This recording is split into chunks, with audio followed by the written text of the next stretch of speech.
I'm Janice Dean. I'm Brett Baer. I'm Martha McCallum, and this is the Fox News Rundown. Friday, July 30th, 2021. I'm Lisa Brady.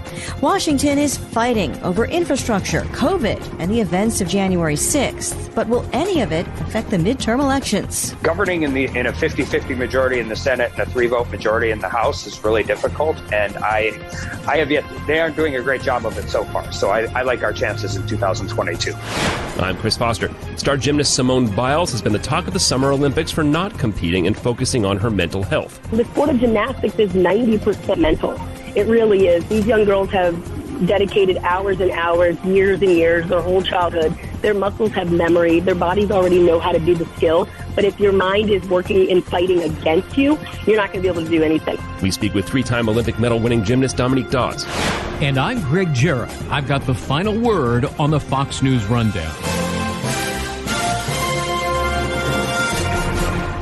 Infrastructure Week is a long-running joke in Washington because of so many stalled efforts over the years. But a $1 trillion bipartisan package cleared its first hurdle in the Senate Wednesday night, hours after a deal on major sticking points. We were able to, by reaching this agreement, able to narrow the focus to physical infrastructure, to necessities of modernizing our transportation system, extending broadband to every community. West Virginia Republican Senator Shelley Moore Capito helped lead talks with the White House, which agreed to a framework weeks ago.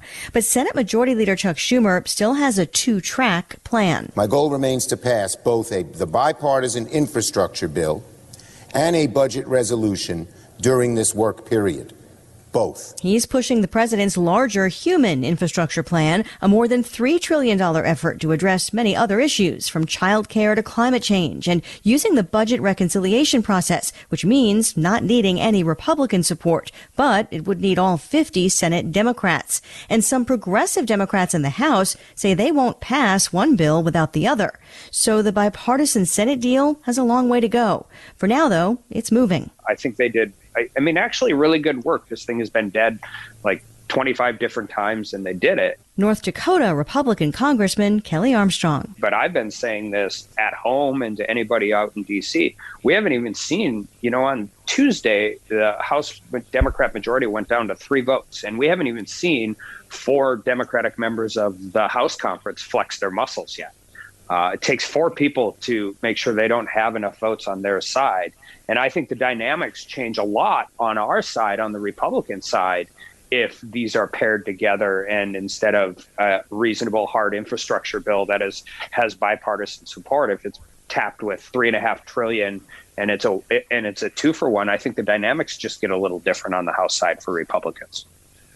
Yeah, I mean, how concerned are you about Democrats maybe using reconciliation and passing trillions in spending on their own? Or could that end up being a good thing for Republicans if the American people don't like that move?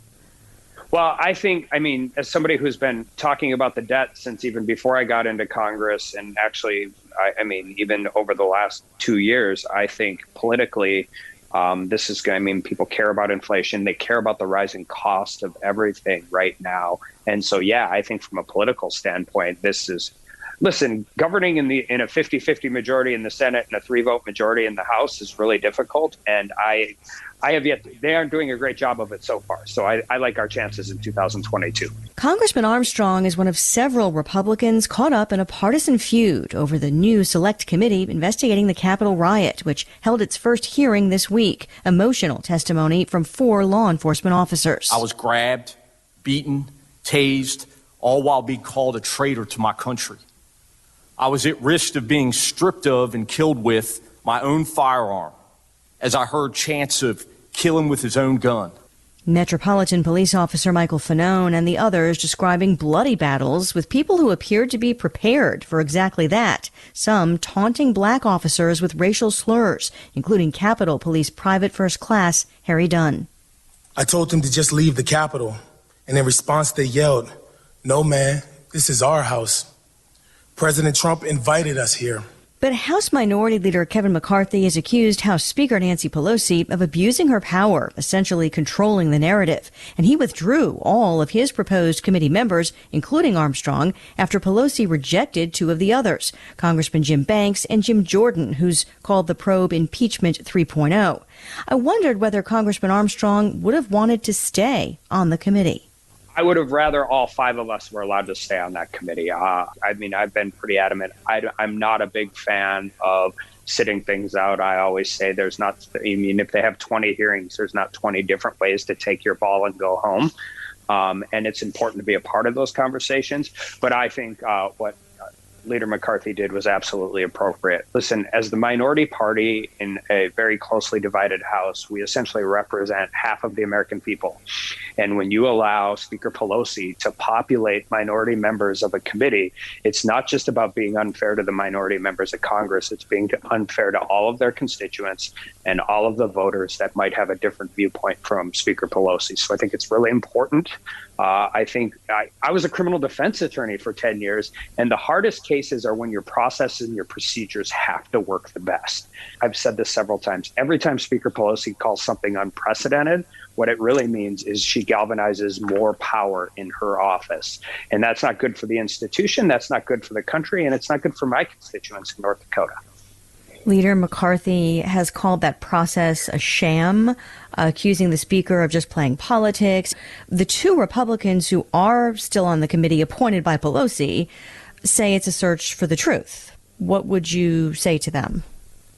Well, I watched the whole hearing, and I will say this, and this is a deficiency of a lot of congressional hearings, but I think it's even more exasperated on this one. And very early on in the testimony, Officer Dunn said that they were woefully unprepared that day. The hearing went on for another 2.5 hours, and not a single member, Republican or Democrat, followed up on that question. That is a very important question. If you want to make sure something like this never happens again, you want to make sure that everybody works here, covers this place in the press, visits here, is safe moving now into the future. And more importantly, we have to do that in a way that keeps the Capitol open and available to the public, because that's one of the things that makes this country great. And it is still one of the things, even in this divided time, that makes this city great. I guess as the committee goes on with future hearings, we'll see what kind of questions they do go on to ask. But Congresswoman Liz Cheney, at the start of the hearing, accused fellow Republicans of trying to whitewash what happened that day. As she put it, defend the indefensible. What about the argument that not being clear enough, perhaps, about what led to the attack could continue to undermine democracy? Well, I think Republicans have said that, right? We said this evidence should take us wherever it goes. But Chairman Thompson said in one statement, he said, absolutely everything's on the table. And then in another statement, he said, except the Speaker's office, which is, the Capitol Police Board is made up of Sergeant at Arms and all of those different people. So I firmly believe they should take the evidence wherever they're taking it. But I didn't get a lot of confidence from that in the first hearing. And with regards to whitewashing, what happened on January 6th, I've been very vocal about that. I've criticized people on my side of the aisle about those things. I was in the Capitol. I was in the chamber when this happened. And I don't think that's appropriate. And again, I don't care what side of the aisle you're on. It was a bad day. It was a terrible day. It was a dangerous day. And the law enforcement officers on the ground were heroic. They were battling against a riot. They were battling without being fully prepared. And I think we should always remember that. One thing the Republican Party's been pretty united about is accusing big tech of censorship. And I know there's work underway on bills to reform Section 230, for instance, which is what shields those companies from liability. I know you're sponsoring one piece of that related to product liability. What would that do? So, and Ranking Member Jordan and Ranking Member Kathy McMorris Rogers have come out with a bill on 230. Part of that bill is 230 product liability reform. Essentially, I think one of the things that happens a lot in D.C., I've been through two different committees and two different hearings with big tech, and there's bipartisan anger at big tech. It's just not always about the same thing. And I think a lot of times those tech companies play on our partisan divisions to keep nothing from really happening. And 230 is a perfect example. I think there are Democrats that would rather censor more speech online, and Republicans obviously disagree with that. But product liability should be a nonpartisan issue. I'll use use a company like Amazon, for example. You get 230 product liability if you're a middleman in the transaction. If somebody sells somebody else a widget and that widget is defective and hurts somebody, you go after the manufacturer, not the middleman. The problem is this isn't. Amazon is not a middleman in these transactions. They're completely interwoven into the entire supply chain as to how e-commerce and online commerce works. And they shouldn't be afforded those protections anymore because they truly do significantly more. And I think everybody knows that as far as online commerce goes. So one of the reasons I'm excited about it is I think we should be able to garner some bipartisan support for it. And there's no silver bullet in dealing with big tech. I mean, first of all, we have to define oftentimes what big tech is. And that could be different if you're talking about data privacy or censorship versus e-commerce. But I think this is a good bill. It's good reform. It will hold people accountable in the liability stage the way they should be without putting overly undue burdens on small businesses that are trying to provide commerce in the new digital age. It's certainly not hard to imagine some pushback if and when that passes from some of the bigger companies involved. I wanted to ask you about this new COVID surge around the country that has reignited the debate about mandates and personal freedoms, and now vaccine mandates are starting to spread in public health systems, state and federal employees. Do you think companies and governments are going too far? Yeah, I do. And I think it's not going to solve the problems they're trying to solve. It's very unfortunate that these types of things have become a political issue. Determining whether or not you're going to get a vaccine is a medical, personal issue. They shouldn't listen to me. They shouldn't listen to anybody else. They should go speak with their doctor or a doctor and get that information. But not only do I not support mandates from a legal point of view, I think from a practical point of view, you're just going to continue to drive a wedge for the people we're trying to, get vaccinated or to potentially think about taking the vaccine anyway. But they don't work. We're a very individual society. Unfortunately, our political divisions run pretty deep right now. And I think from a legal standpoint, they're a terrible idea. And I think from a practical standpoint, they're a terrible idea. Certainly some of the numbers right now are pretty scary, though. I mean, is there anything else you think that would be more effective in trying to control the spread? I don't always like to criticize without giving a positive solution, but I think the mass confusion coming out of CDC is not helping anything. It seems like these decisions are being made. I mean, we're finding out right now that the study that they're basing on the new mask guidelines is from India. It hasn't been peer reviewed. Nobody is honest about why they change rules. And the American people see that. The American people are skeptical about that. So sometimes I think less is more. Talk to people, deal with those things. I mean, I'll tell you, I tell you the same thing I tell everybody. If you haven't been vaccinated yet, you should go talk to your doctor. Listen to them. I have 2 wonderful children, and if I trusted those people to deliver my children, I'm going to trust them with my medical advice because I'm not an expert. And I really do trust those people to give me the best advice and then make the decision what's best for you and your family. Well, North Dakota Republican Congressman Kelly Armstrong, we're very thankful for your time today. Thanks for having me.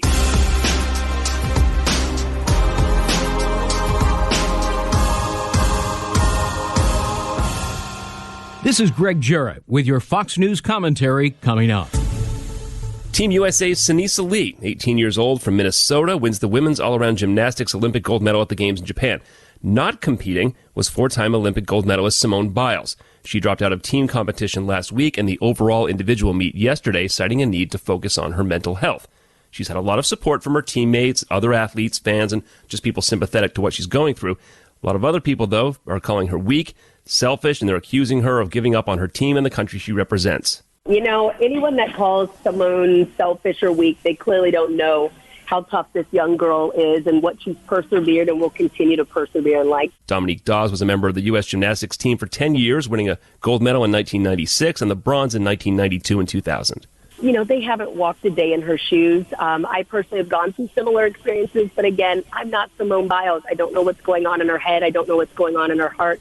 But as a 3-time Olympian, a woman of color, someone such as myself, I am so thrilled that she listened to her inner voice. That is courageous, and that is It takes a great deal of humility to do what she did. She did not sacrifice her whole childhood to get to her second Olympic Games only to choose to bow out. No, she clearly was in enough pain mentally and was very fearful that she could injure herself physically, and she did what was right for Simone. Yeah, I mean, that disappointing vault before she walked off, it looked to me like she could have been seriously hurt if she hadn't been as talented enough to recover to the extent that she did. Yes, definitely. I mean, they talk about these twisties or something that didn't necessarily have a name when I was in the sport of gymnastics, where people get lost completely in the air. And I used to go through those mental blocks a lot throughout my career. And it's a very scary time. It's very scary mentally, and it's also very scary physically because, as you saw, she could injure herself greatly. The level of difficulties that she does in her skills, if she's just off a little bit, she could truly break a limb even. And she knows that. And she's 24, so she's pretty wise for her age. And she knows that the best thing for her to do is to bow out for a moment. Yeah, I mean, I'd never heard of the twisties until a few days ago. I guess maybe you hadn't either until, I guess, it didn't have a name, like you said. I don't know if that's exactly what she's going through, but, I mean, there's a similar thing in golf and baseball called the yips, where you can't make a putt or you can't make a short throw, even if you're, a great player. There are mental aspects to sports where your head just isn't right. Yep, you just will. Maybe it's overthinking things. I remember my coach used to always say analysis paralysis, and I was a thinker. I was a very emotional gymnast. It was a lot on me. It was too much many times on me. And if I was going through a tough time in my life where my parents were going through a pretty bad divorce or just my regular home life, it was a lot of stress on me. And then in the gymnastics gym, coupling that with that pressure, that level of commitment, it started to break me a little bit mentally. I remember being back in the day a huge Yankee fan back in the day with Derek Jeter's days. And I remember there was a third baseman that had a very hard time throwing it to first base.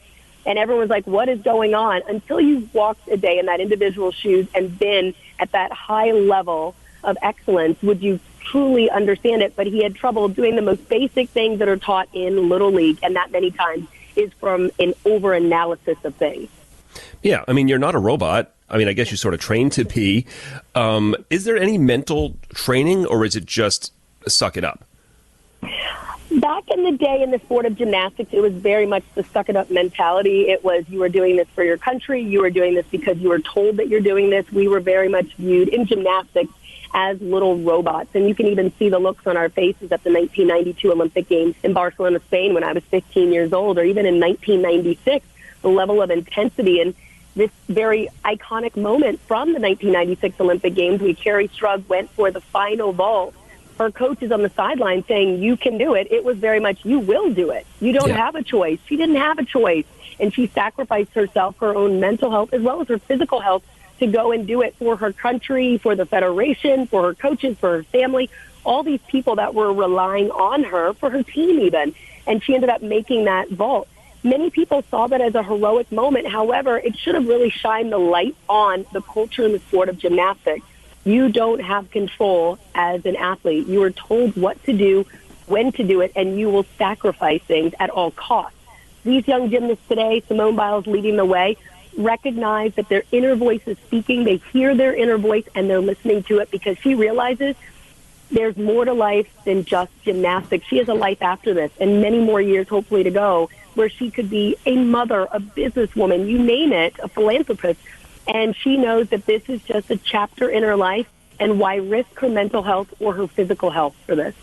Yeah, and as far as the team goes, you can make the case that she improved the team's standings, that maybe they wouldn't have won that silver if she had stuck it out and continued to perform worse, even if she didn't hurt herself. That's what she was saying, that she was even concerned about jeopardizing the team getting on the podium. If she's going through these twisties, the many times she's twisting throughout the rest of the competition, she does a double-double off bars, that's twisting. She does a double-double off beam, that's twisting. She has multiple tumbling passes with twists in it, and if she's mentally off, there could have been a result of not only an injury, but multiple falls. Yeah. She put out the statement saying that the love and support she's been getting has just made her realize even more that she's more than her trophy case or more than just gymnastics. I mean, it must be hard, though, to think of yourself as anything but a gymnast if that's been your life since you were a little girl. Yeah, that is your life. That was my life when I was 6 to probably 30-something years old, that I realized I was more than just a gymnast. I retired when I was 24 and ran into a period of being depressed and lost and going through a dark period because I was no longer wearing my leotard. I was no longer hearing the crowd cheer. I was no longer Dominique Dawes, the gymnast, the active Olympian. And I really never thought of what's next for my life. You're not prepared for that exit of an environment that has controlled you so much. And I love the fact that she's now recognizing it's not just about her gold medals. She's an amazing person. She's got an amazing heart and she's got an amazing soul. And that's what's going to help her continue to leave a lasting legacy. There's still a lot of criticism of USA Gymnastics. You've talked about the toxicity when you were competing, and that's the stereotype. And it's not even women's gymnastics. I mean, we're talking about girls in most cases here. And overbearing coaches and parents, maybe abusive, not just sexual abuse like Team Dr. Larry Nassar stuff, but I mean, screaming, emotional abuse, maybe stuff with diets. Is that as prevalent as ever, or is it hopefully less so? Well, I started my own gymnastics academy a year ago. It's called the Dominique Dawes Gymnastics and Ninja Academy, really to give young people a healthier option. My academy is all about creating a compassionate environment, a healthy environment, an empowering environment, really about developing the whole child, not just trying to build and make and mold champions on the floor, but more importantly, happy, healthy kids in life. We still need to shine the light on this full journey of what many athletes go through in the sport of gymnastics. I was the executive producer of a docuseries called Golden, and it was also executive produced by LeBron James and Maverick Carter. And what I love about this docuseries, where we follow 5 Olympic hopefuls, Sunisa Lee being one of them, we see the full level of sacrifice, the commitment, the frustration, the fear, the anxiety, and the toll that it takes to get a shot at an Olympic Games. The sport of gymnastics really does force you as a young girl to give up your childhood, and I don't think it needs to be the way. I think we can build champions in life and not make them so one-dimensional. Yeah, one more question about Simone Biles' mental stuff. I mean, is it fair to compare it with a physical injury? I mean, yeah, maybe you can compete with a sprain, say, and maybe somebody tries to force you, but you probably won't be as good and you might hurt yourself, like we said. To compare what her mental state is to a physical injury? Yeah, I mean, you know what I mean? Like, if you've got a sprain, let's say, yep, your coach could say, no, you're getting out there and competing anyway. I don't care what's going on with your knee. Is it sort of the same thing, where she needs time to recover from whatever's going on in her head? Yeah, I think it could be seen as similar in fighting against you. You're not going to be able to do anything. Certainly not, or not going to be able to live up to the pressure, and you're not going to be able to enjoy the experience. That was one thing Simone said, is she's like, we're not having fun. We should be having fun. None of my Olympic Games were fun. It was all a job. It was all hard work. But I love the fact that they want to make sure that they're having fun. And so the mental aspect is a huge component of it, but you can compare it similar to an injury. But again, if you don't have the mental part together, then it really won't matter much. Do you think there are or have been really, really talented girls who could have excelled in the sport, but just said, nope, this is not for me. I'm not putting up with this, and quit when they're 12? Yes, I witnessed it. I witnessed it throughout my career. So many young girls come into the gym that I was training at. They physically had everything to excel in the sport, but mentally either the sport broke them or their parents were wise enough. That's what's lacking today. Their parents were wise enough to see the long-term ill effects on their young daughter. I saw some very talented girls step into the sport, but they got out of it because those long-term effects can be damaging. Let me ask you one more. Just watching as a viewer, these Olympics in general, it's just kind of weird without the fans. It's great watching the competition, but it's still it's off. Do you think it's affecting the athletes, not just gymnasts necessarily, but everybody? Is it creepy to be out there, the quiet? It's not normal, and it doesn't feel like an Olympic Games at all, not only for the fans, even though this is the most watched Olympic Games ever. We are gathering as fans and communities and cheering on these athletes. The fact that there are not people there cheering them on and adding to the adrenaline rush and the experience, which many times could be positive, but it also adds another layer of pressure, that component is missing, obviously, of these Olympic Games. And again, even one of the athletes, I believe it was Simone Biles, was like, that's a factor that is not normal. We're used to having the fans there for good or for bad, like as a distraction. They're accustomed to it. So it has to be uncomfortable for these athletes, but they are all making us proud each and every day of these games. Well, I can't think of anybody I would have rather talked to about this today. Dominique Dawes, Awesome Dawson, 1996 Olympic gold medalist with Team USA, member of several halls of fame. Dominique, thank you very much for coming on. Oh, well, thank you so much. I appreciate it.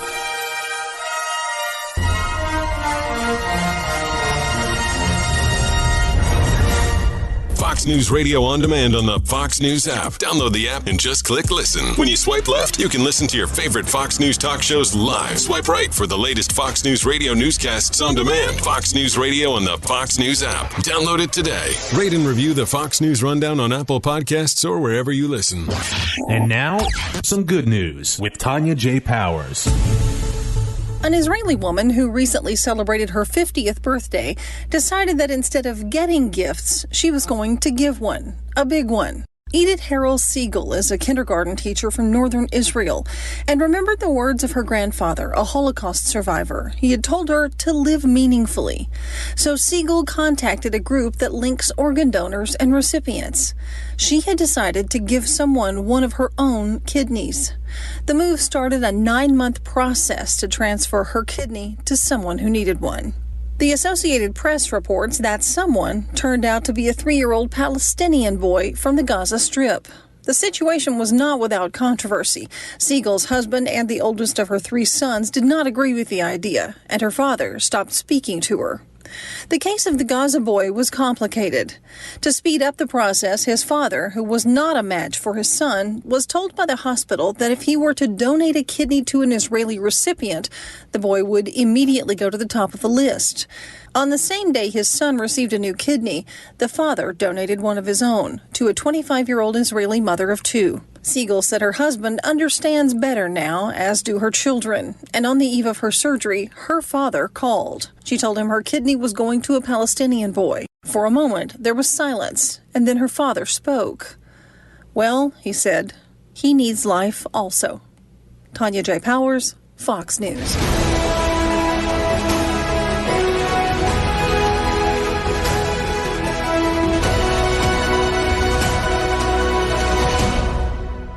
It's time for your Fox News commentary. Gregg, Jarrett. What's on your mind? Mark Twain once mused that if you find yourself on the side of the majority, it's time to pause and reflect. Well, there'll be no pause or reflection by the House Select Committee investigating the January 6th attack on the U.S. Capitol. House Speaker Nancy Pelosi won't allow it. Her narrative of what happened that terrible day is the only one permitted. Pelosi's Democrat Party is the majority in the House of Representatives, albeit narrowly. As Speaker, she rules like a tyrant. She abides no dissent, tolerates no differing opinion, and is contemptuous of the truth. Only her truth is indulged. Any contrary evidence will be suppressed or covered up. Pelosi has no interest in the full story of what happened on January 6th. She blames the great villain Donald Trump for everything and will countenance no other inquiry or outcome. For Pelosi, it's not enough that the rioters who committed crimes are being prosecuted, nor that Trump was impeached and acquitted after he left office. No, Pelosi demands more. Under threat of losing the majority in the midterm elections next year, she engineered a purely biased committee to do her bidding. Its conclusions are preordained, likely written by Pelosi herself. A fair and objective and truth-seeking committee would surely investigate why our nation's capital was significantly unprotected on January 6th, notwithstanding advance intelligence warnings from the FBI, the Department of Homeland Security, and the Capitol Police itself that events could spiral out of control with violence. As Speaker of the House, Pelosi plays a vital role in overseeing the Capitol Police. She's partly responsible for maintaining adequate security. So it's both natural and logical to ask, where was Pelosi in all of this? Was she aware of the alarming threat assessments that painted a dire picture of violence without a substantial backup force from the D.C. Metropolitan Police or the National Guard? Even worse, did she ignore the threat analysis? As leader of the House, Pelosi is not blameless. The intelligence breakdowns and dysfunctions within the Capitol security system point to an embarrassing failure of leadership. And yet, she has worked sedulously to avoid any inconvenient questions bearing on her own responsibility. The prospect of being called as a witness to answer for her own conduct must have given her night terrors. The Inspector General all but begged Congress to investigate the abysmal security failures, but Pelosi won't stand for it. Perhaps she fears her own incompetence or malevolence might be exposed for all to see. This would inevitably diminish her underlying desire to exploit the tragic events as a political cudgel against Republicans in the 2022 elections. I suspect most Americans see through Pelosi's charade. If they don't, it's time for them to pause and reflect. I'm Gregg, Jarrett. You've been listening to the Fox News Rundown. Stay up to date by subscribing to this podcast at foxnewspodcasts.com. And for up-to-the-minute news, go to foxnews.com. Jason in the House, the Jason Chaffetz podcast. Dive deeper than the headlines and the party lines as I take on American life, politics, and entertainment. Subscribe now on foxnewspodcasts.com or wherever you download podcasts.